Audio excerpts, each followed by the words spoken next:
So, welcome to our info session on reframing behaviour. So, we'll start with an acknowledgement of country. Now, in the spirit of reconciliation, alongside families would like to acknowledge the traditional custodians of country throughout Australia and their connections to land, sea, and community. We pay our respect to the elders past and present and extend that respect to all Aboriginal and Torres Strait Islander peoples today. Sovereignty was never ceded, it always was and always will be Aboriginal land. So, hi everyone. My name's Christy, and I'm joining you this evening from beautiful Darkinjung country on the Central Coast. You're very welcome to pop in the chat and share the country you're joining from too, if you would like. So, I'm here to facilitate this webinar with our amazing guest speaker. I identify as ADHD, so autistic and ADHD. And here at Alongside Families, we believe that when we talk about autistic experiences, it's so important that autistic voices are heard. And that's why I'm really excited for tonight's session and to have fellow ADHDer, psychologist, author, and all-round fabulous human being, Raelene Dundon from Okie Dokie Psychology, joining us for this webinar.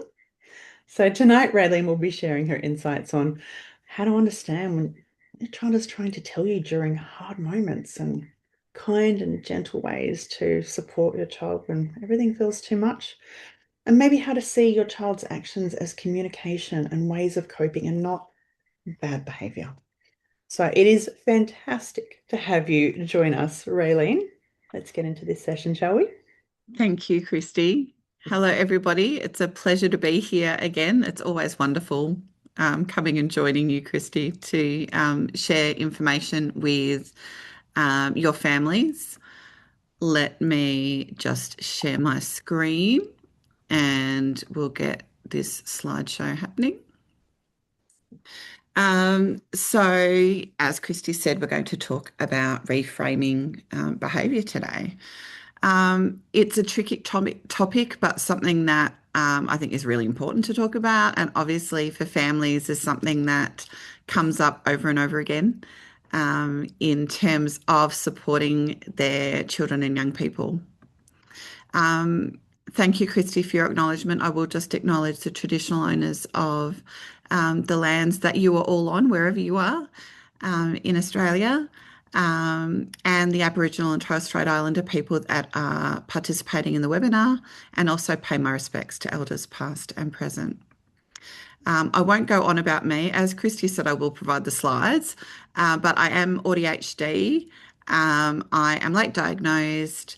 I have a fully neurodivergent family, and I primarily work with neurodivergent children. So this is kind of my jam, I guess. I would like to acknowledge as well as we're going through the presentation today that the information that I've gathered and what I'll be talking about is informed by a lot of amazing clinicians that work in this space, that have written books, that do trainings.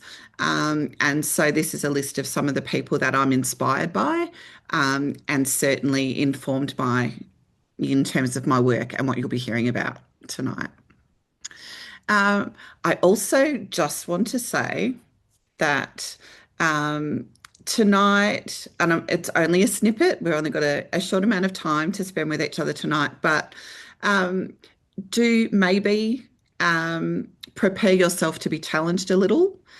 Try and be open to the concepts that we're talking about.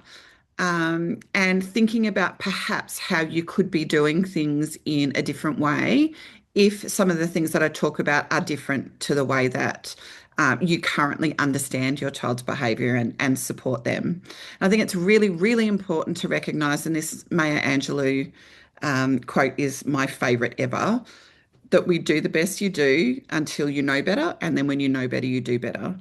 Our understanding of behaviour, our understanding of how to support children and young people and adults, our understanding of autism has grown so quickly and exponentially over the last few decades. And so I think we need to be prepared for things to change and to be aware that the way that we need to do things might be different to the way that we've been brought up or how we've been taught to do it.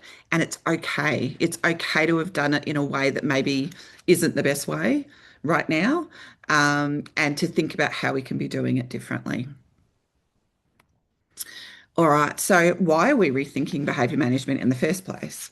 I think many of you out there will have been brought up in households where rewards and consequences were just a part of the way that you do things, that you have felt, and certainly I've felt, that children just need to learn, that they have to follow the rules and have to do things in a particular way. But we know so much more now about the behaviour theories that were around over the last several decades, that were very much based on observable behaviour and have really not considered the internal motivations and the processes that children and young people experience when they're challenged, when they're struggling, when things are happening for them. And so we know so much more now about development, about neuroscience, about physiology, and we recognize that behavior isn't as simple as perhaps what it has been described as, based on some of the animal experiments that were done, many years ago, that were very simple. If we do this and we reward them, they'll do it again. We know that children have more complex needs. Their development is more complex. And because of that, we need to be thinking about things in different ways. So now we know that the stress response is automatic. A lot of the time, and we'll be talking about this more in a minute, that children are struggling. It is not about them deliberately choosing to be difficult or make our lives difficult, which I know sometimes as a parent we feel. They are actually doing the best they can with the resources that they have. And us as adults actually need to step up and be creating a space that allows them to be more successful. We know that relationships are absolutely essential in all settings, not just in families, but at school and in therapy and in our broader life out in the community. Trusting relationships with other people, and for children, particularly having trusting relationships with adults, allows them to develop the skills that they need, and to be regulated and feel safe, which hopefully means that their stress response will not be activated, that they will not become dysregulated in many situations. And so that understanding has led us to be thinking about how we support children and their behaviour in a very different way to what traditional approaches have suggested, particularly in the past. So I guess it is a bit of a gold standard and favourite way to think about behaviour and to think about how we might actually approach supporting children and young people in particular is using low arousal approaches. And low arousal approaches were actually pioneered by Andrew McDonnell, who is in the UK. He is the director of an organisation called Studio 3 that originally developed this approach to reduce the need for restrictive practice in out of care services. So for individuals with disability that were in out of home care, wanting to support them to live better lives and not be restricted by the carers that was looking after them, particularly in times where behaviours of concern were happening. And these approaches have been adopted and adapted by many people over the last little while, and are now applied absolutely to school settings and definitely in the home, and to support families. So as I said, they were developed around reducing the need for restrictive practice. The core emphasis around using low arousal approaches is to reduce stress and conflict and prevent escalation. So it's about stepping in before a child becomes very dysregulated, before they are extremely distressed, before they get to a meltdown, and acting to support them then, so that we are not in a situation where perhaps a child's safety is in question, perhaps the people around them's safety is also in question. We want them to remain in a regulated state, not become so distressed, and to be able to support them with whatever is happening for them that is causing them a struggle in that moment. And so acting to prevent escalation means doing things a little bit differently, um, and definitely means um, really thinking about and reflecting on our motivations as adults, certainly as parents and as educators and other professionals, um, what our beliefs around behaviour and regulation um, are, how they impact the way that we support children and young people, and actually taking responsibility for making changes in the environment and the way that we interact with children and young people to support them to be more successful, rather than placing the responsibility on the child, which is something that we inadvertently do a lot of the time.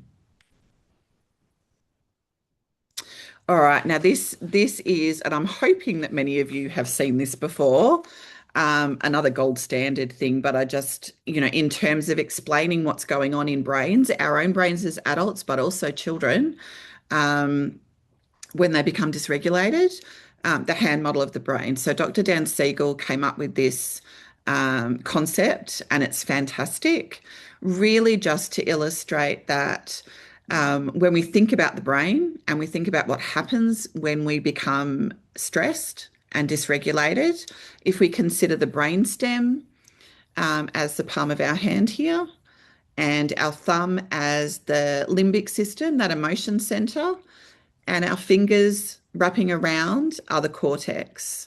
And this front bit is the prefrontal cortex, which is where or what the part of the brain that controls problem solving and decision making and all the thinking that we need to do with regards to our behaviour, but also with regards to emotional regulation and making good choices and all the things that we often expect children to do.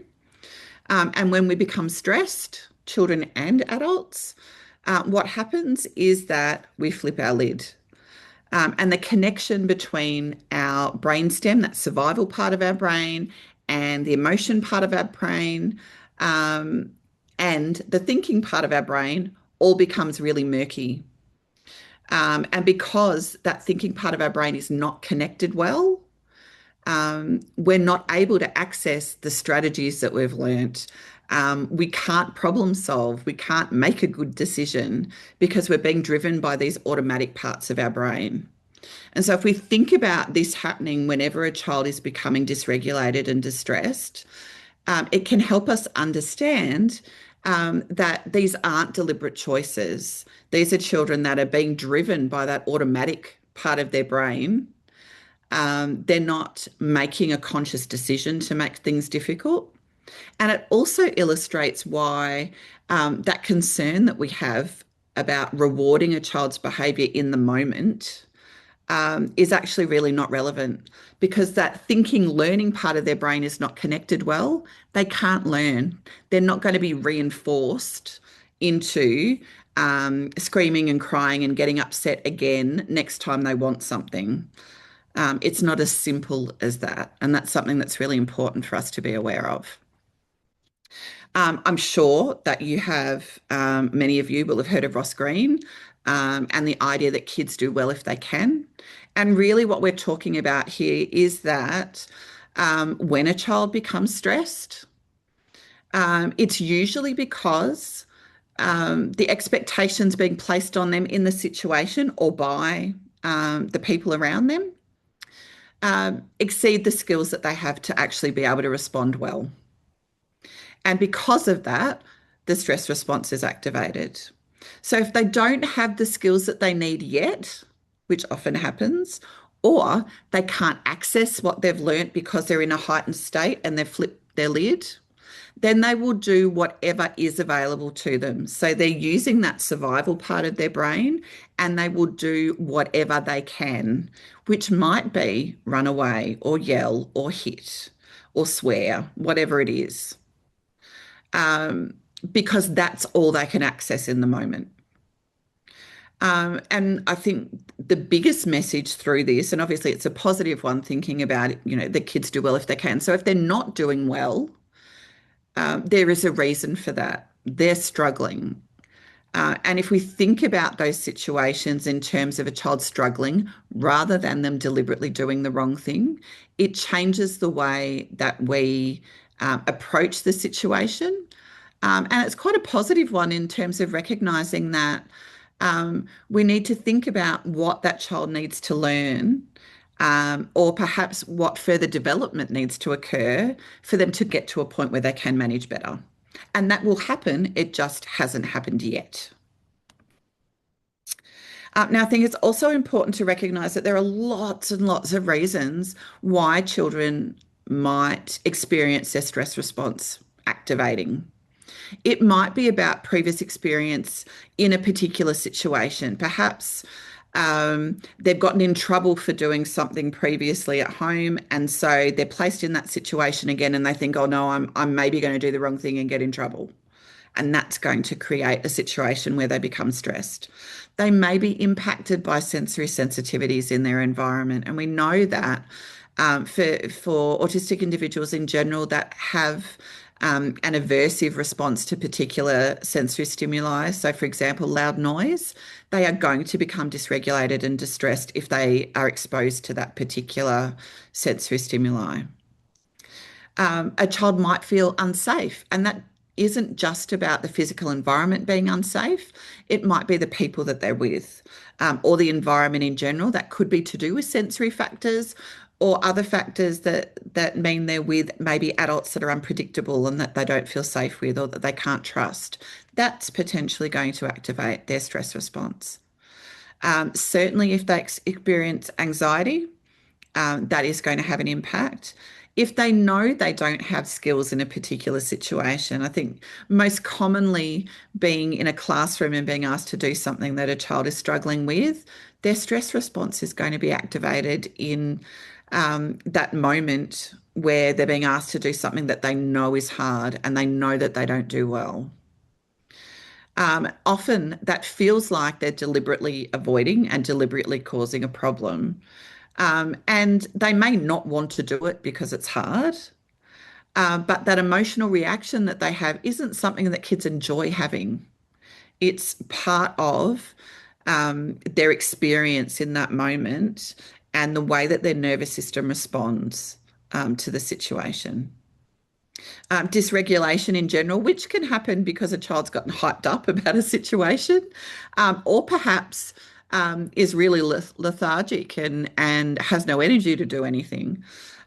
Fatigue can be an issue, and certainly as adults, we know if we don't get enough sleep, for example, we will be grumpy.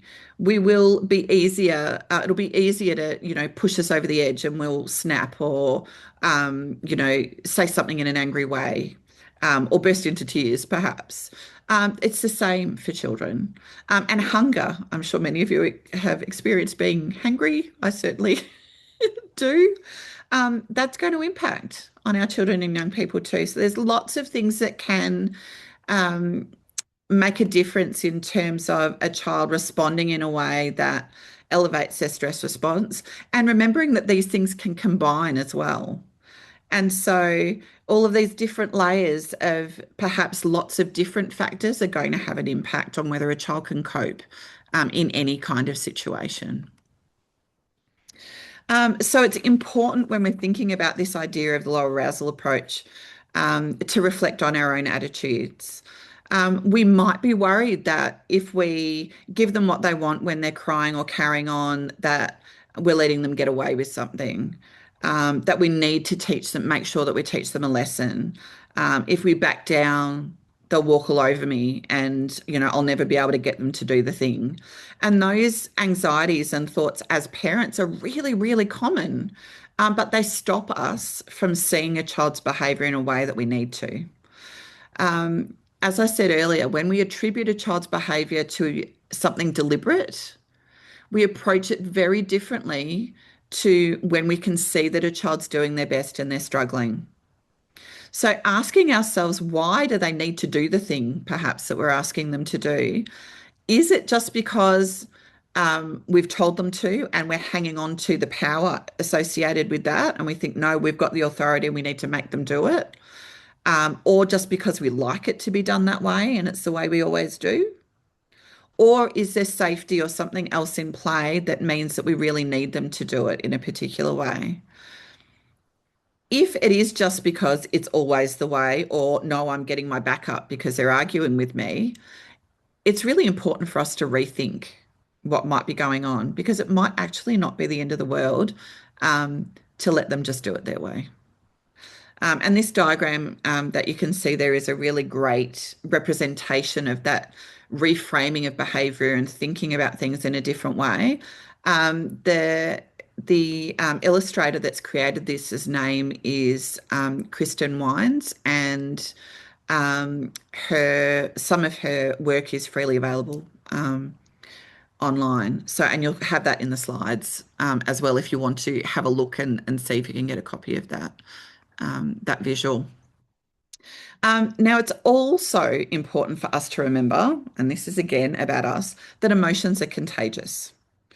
And this isn't sort of a wafty, airy fairy idea. We have mirror neurons in our brains that actively mirror and take hold of the emotion around us.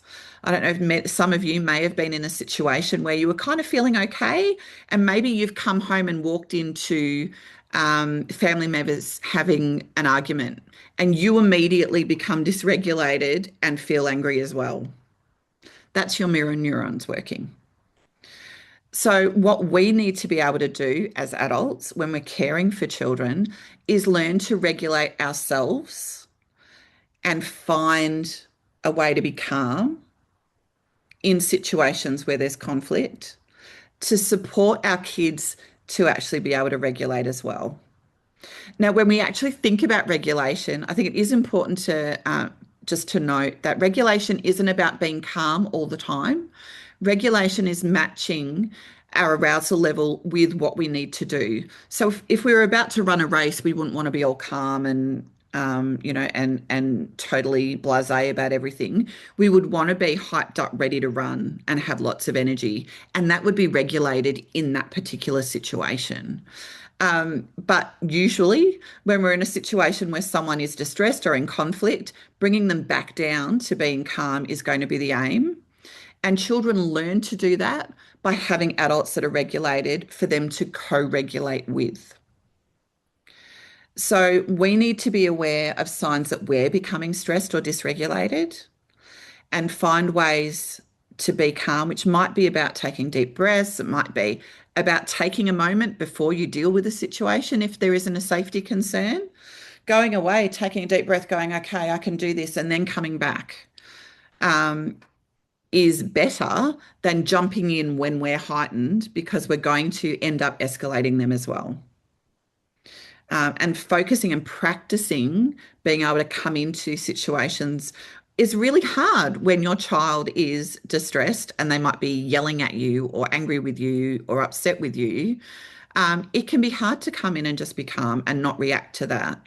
But when we practice doing that, we're going to support them to learn how to do it as well, which is really, really important. Now, kids aren't always going to know when they're stressed or dysregulated.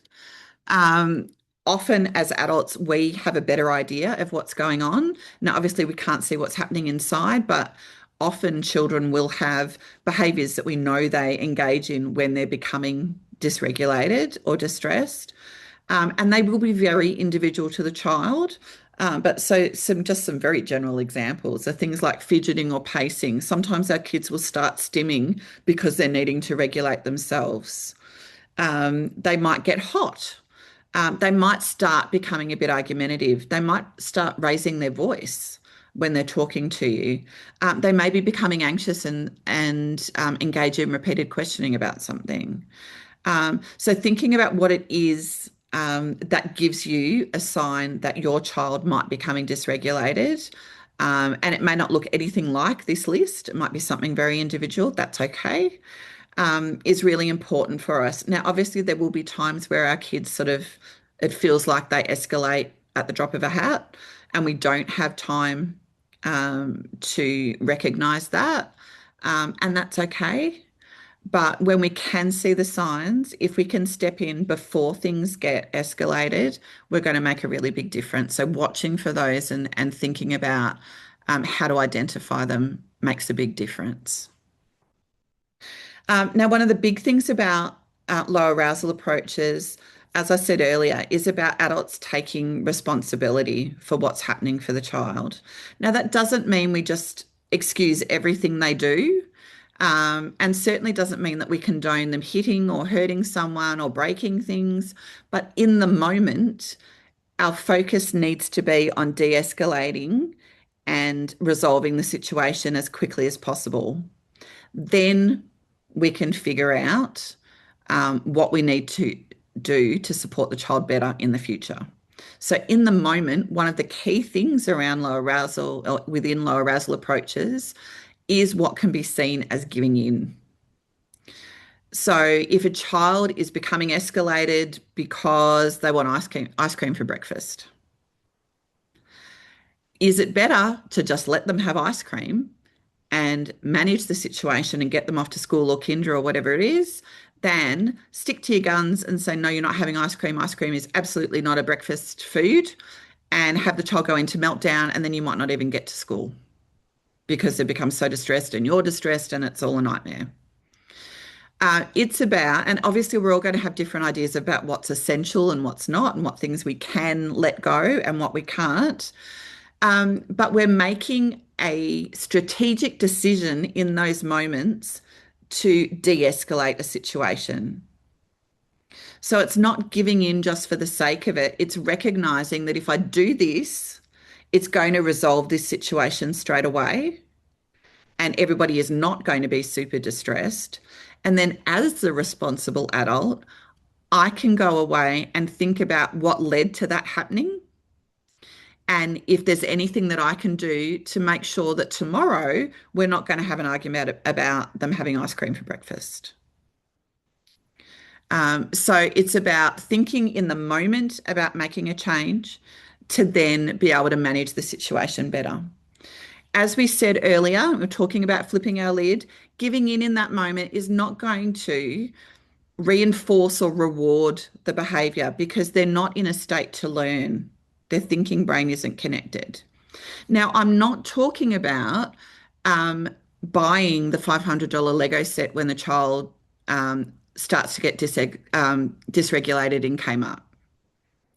I know that that's just not a practical thing that we can do, but the little day-to-day things that might happen, letting that go to de-escalate a situation, and then be able to think about what we can do to make things work better next time, can make an enormous difference. Now, for a child that perhaps when you go to Kmart has a meltdown because you say, no, absolutely not, we're not buying that today. What you might do next time is let your child know that, okay, we're going to go to Kmart and there's going to be lots of cool things to look at, but today is not a buying trip. If there's something you like, I'll take a photo so we remember. Now, they might not like that, but you're preparing them for it so that when you get there and they say, I really want this thing, you can say, remember, I know you really want it, and I'm sorry, we can't buy it today. We said this was just a looking trip. So we've already prepared them, and we've got an opportunity then to remind them of that and hopefully be able to leave without that meltdown. And we've got a strategy for managing it, whether that's taking a photo or doing something else. Now, it's not going to work every single time, but in a situation where maybe, yes, on this particular day when you're going through the checkout and they're escalating and they want a Freddo Frog, if you can buy them a Freddo Frog on that day, and it means that you can get out of the supermarket without having a huge incident and everyone being distressed, then that's okay. That's giving in a strategic way to de-escalate the situation. Again, you might think, okay, what was it? I dragged them around for too long and they were itching for it. Yes, they really like to have a special something after I've dragged them around the shops. So perhaps next time, again, we're thinking about preparing them. We're not going to buy a treat at the supermarket. I've got a bag of special treats at home, or I've got something in the car that you'll be able to have when we get out there. So we then are able to assess the situation and plan better for next time to support the child rather than then getting into that same situation again.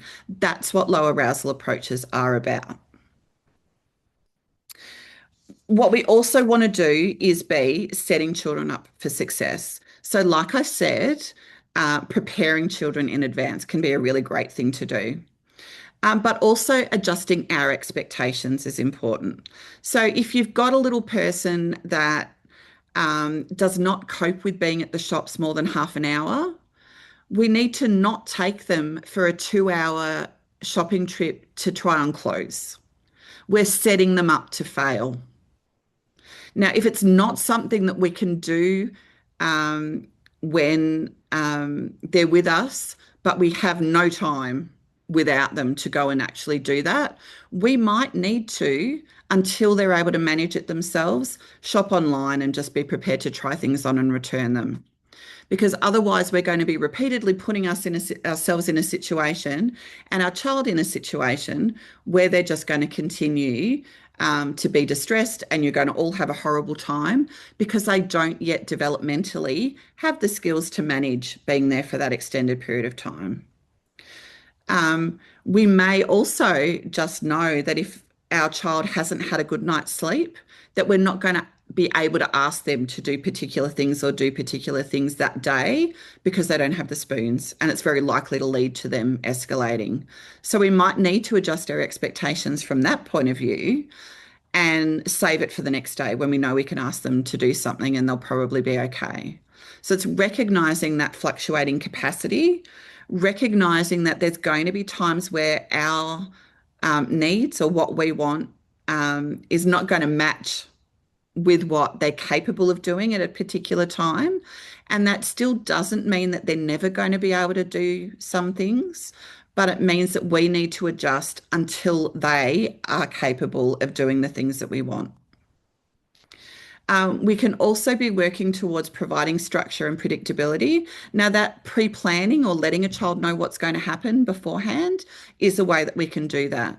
Certainly, we can use schedules if your child responds to a daily schedule so they know what's going to happen in their day. That can be fantastic. Some kids don't respond very well to that, and that's also okay. You've got to do what works for you. But it might be just saying, okay, we're going to quickly stop at 7-Eleven, I need to buy milk and bread, and then we're going to your friend's house for a play date, rather than not telling them you're going to stop and your child ending up getting distressed because they think you're not going where you said you were. They were expecting just to go to the friend's house. Allowing them to know what's going to happen, preparing them from what's happening, reduces uncertainty, reduces anxiety, and is going to make it more likely that they're going to manage. Also using routines around things like meal times and other parts of your day that, again, create that predictability are going to help your child manage. Setting boundaries is also important. So this isn't about, low arousal isn't about a free-for-all, but it is about thinking about why you need rules in place. And we've talked about this, we talk about this a lot for PDAs, but thinking about what is essential and what's not. What can I expect because it's in my child's capacity?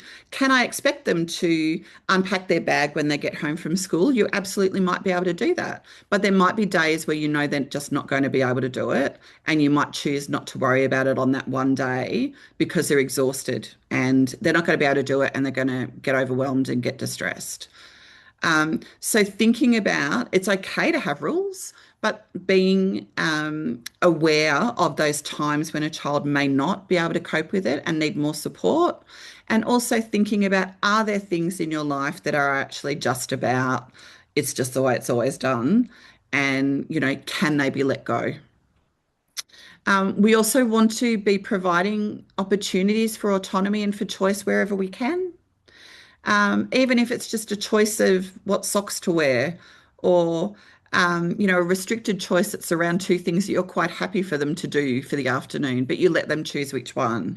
You're giving them an opportunity to feel a little bit more in control, and that's going to support them to make decisions, but also to develop the confidence to do things and for you to have successful interactions and experiences.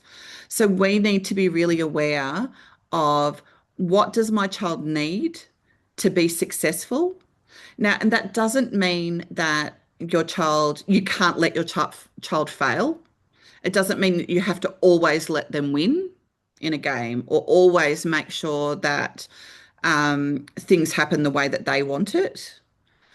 But it also means that you don't deliberately make them experience difficult things so that they learn how to manage. They're going to learn better with support to get through tricky situations that just happen in life.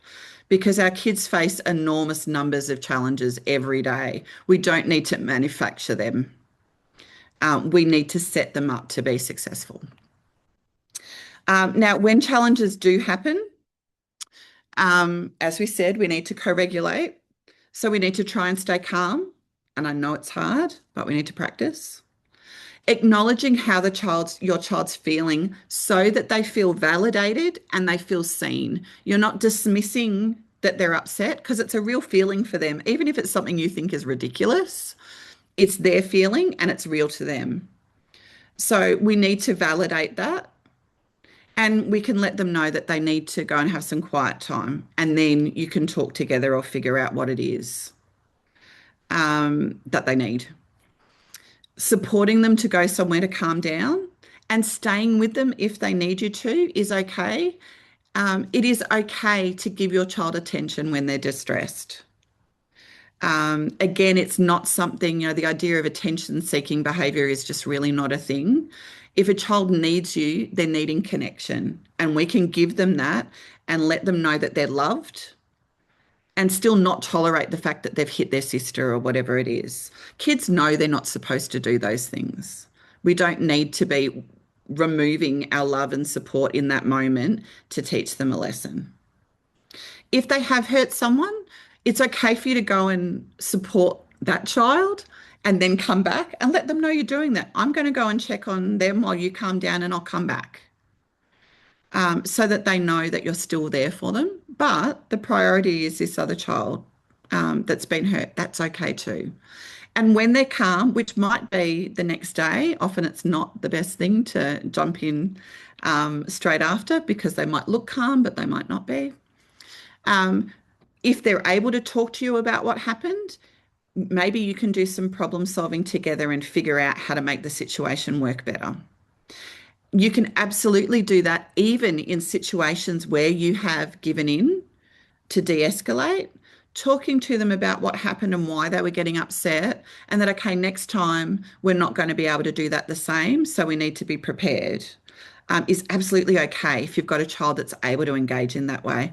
Otherwise, it's going to be about us being the detective and figuring out what they need. Now, here are some books that are fantastic resources and websites like Studio 3, as I mentioned, that talk about approaches that would be considered low arousal and that are about us changing the way that we're doing things to support our children. And in summary, and I know I've gone over my half an hour, but low arousal really is about reducing conflict and preventing escalation. And it is very much about us as adults figuring out what's happening, reflecting on maybe what's stopping us approaching our children's behaviour in a way that is going to be more compassionate and understanding. And then working towards supporting our kids, giving them the benefit of the doubt. They are doing the best they can in really tricky situations. And if we take the responsibility and work towards supporting them and setting things up for them, it's going to be easier for them to manage in the future. Now, I think we've probably got time for a question, maybe. My email address is there as well, and we will send this through with the slides. So I'll stop sharing now. Thank you, Christy. I knew I wasn't going to stick to half an hour. And it's totally fine. This is what happens when some neurodivergents get together and we're talking about things we're passionate about, right? Mhm. Right? We expect it's not going to go to time, Absolutely. and that is okay. We're prepared for this. That was really amazing, Raelene. I learned a lot. I learned a lot, and I can see some of our folks in the audience did too. So thank you for that. Awesome. There's a question that came up in there that got me thinking, like, what what advice could we give to parents who understand that the strategic giving in makes sense, but then it can be hard to do because of that inner critical voice that we feel and like feeling like a weak parent? What's something that we can do for ourselves in these situations that helps us Absolutely. combat that? I think that that comes up in lots of different ways when we are supporting our autistic kids. Often we're needing to do things that are different to what perhaps other parents think or family members think are the right things to do. Yeah. Um, so I think it is actually about having some moments for reflecting, Mm. taking the time to think about what it is that is getting in the way of you engaging in that particular behavior. And often for us, it's about that belief that kids should just do what they're told. I had to do what I was told when I was a kid. They actually just need to suck it up and do what they're told. Um, and it is really, in the broad sense of things, internalized ableism. It is an expectation that we have, and we probably have for ourselves as well, Mm. that our child is just going to do things the way that everybody else does. Um, but being able to remember that they do things differently, they experience the world differently, and taking a different approach that suits them and suits us as their parents is much better, a much better way to go. I find that external criticism that comes in can, if you feel like you want to blame someone else, and I'm sure, certainly speaking for myself, your therapist will be completely okay with you doing this.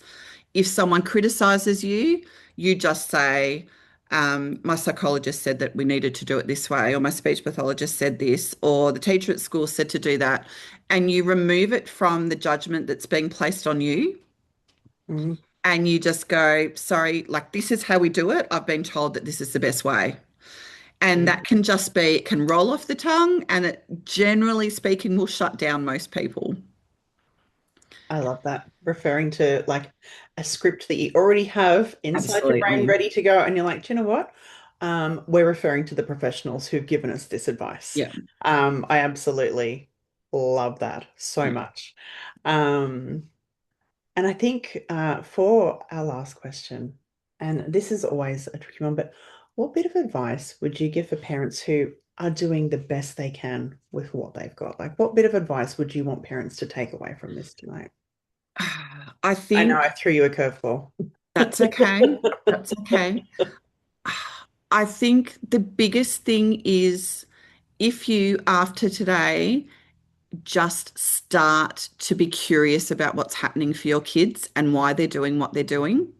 Even if you're not responding in the perfect way, none of us do all the time, by the way.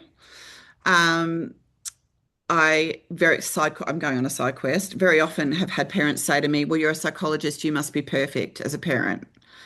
It's like you haven't seen me at the supermarket with my child having a meltdown and screaming on the floor while we have all been there. We do all experience this. It's much easier for me to provide advice.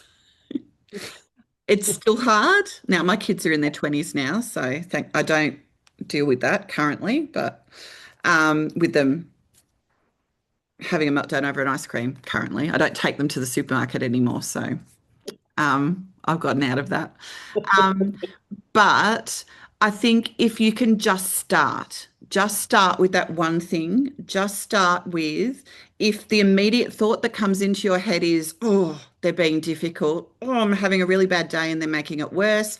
Or, oh, why do they always have to argue with me? Just a little pause and what else could be going on here? Mm. That's the start. That's the beginning to being able to reframe and to be able to just to think about what's happening in a different way and to start on that journey to then approaching what they're doing in a different way. I really love that. So it's like reframing even our own thoughts around, this is really frustrating to how can Yeah. I be curious about this situation? How can I Yeah. be open and curious to what's happening here? Yeah. And Yeah. I think I should, I know, I now I'm dragging things on even more, Christy, but We love it. um, I think it's important to recognize as well that we all have biases Mhm. and thoughts about things like the way children should behave based on the way we've been brought up and our beliefs and our experiences. It's okay to have those thoughts. What we want to be able to do is look past them. So you are not a bad parent for thinking that it's hard or thinking that they're being annoying or frustrating or feeling angry about things that are happening. It's about being able to recognize that we're having that thought and challenge ourselves, like I said, about being curious to push past that a little bit. I really love that. I call those my first thoughts. My first thoughts are often the ones that Absolutely. I've been taught. And then the second one is the one that I've thought about myself. So yeah, I'm Yep. like, hang on, is this a first thought or a second thought? And that's how I've been trying to I teach love that. myself. That's It's like, yeah, fantastic. yeah, first thought or Yep. second thought. Raelene, you are a wealth of knowledge. You're amazing. I just want to give you a huge thank you because the way you think, you break things down with so much clarity and also kindness. Oh, and honestly, this whole thing felt like a big deep exhale. So, yeah, your take on behavior and what's actually sitting underneath of it is something that so many of us needed to hear. So, I also want to say a big thank you to everyone who's joined us. Thank you for showing up. I know how big these conversations can feel, especially at the end of a long day. And honestly, the way that, you're all leaning in and the way that you keep trying to understand your kids with so much love and compassion, it doesn't go unnoticed. And we're always grateful to share in this space with you. So, friends, over the next few days, keep your eyes on your inbox as we will be sending out a link to this recording as well as the slides for tonight's presentation, contact info for Raelene.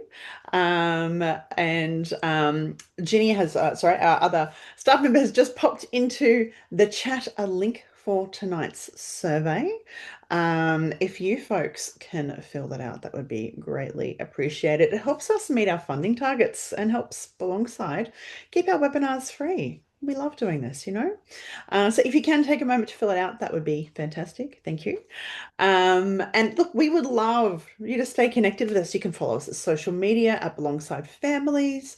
Maybe you want to subscribe to our newsletter and get regular updates, whatever floats your boat. So I will just highlight that we do have a couple of cool events coming up. We do have Avoiding End of Year Burnout. I'm excited about that one. I'm attending this one as a participant because we all know that running on empty feeling. So that one is coming up this Thursday, the 27th at 12 o'clock.